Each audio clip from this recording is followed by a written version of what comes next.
अगर आप भी चाहते हैं कि लापालॉप म्यूजिक का हिट ऑडियो वीडियो सबसे पहले आप तक पहुंचे, तो हमारे चैनल को सब्सक्राइब कीजिए और साथ में बेल आइकन दबाना ना भूलें।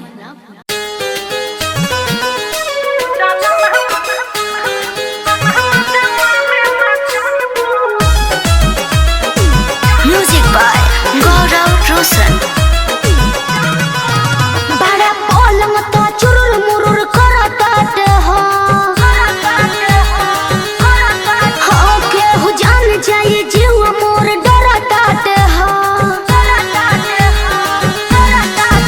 बड़ा पलंग तो चुरुर मुरुर करतात हो, केहू जान जाए जीव मोर डरतात हो।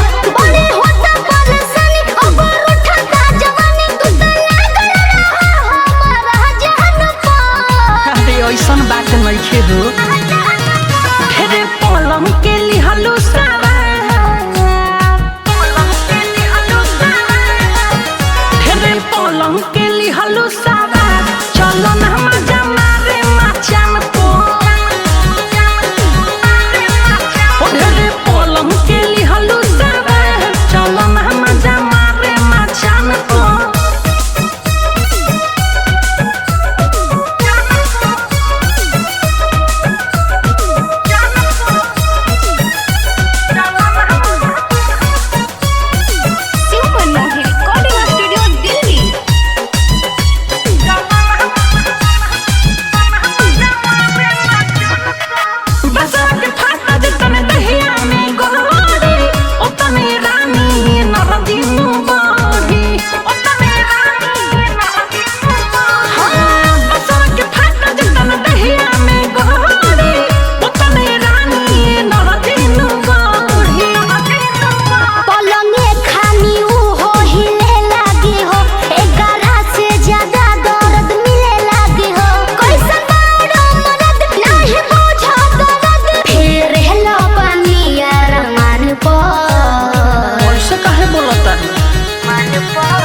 ढेरे पलंग के लिहलु सवार, ढेरे पलंग के लिहलु सवार। चलो ना मजा मारे मचान को, ढेरे पलंग के लिहलु सवार। चलो ना मजा मारे मचान को।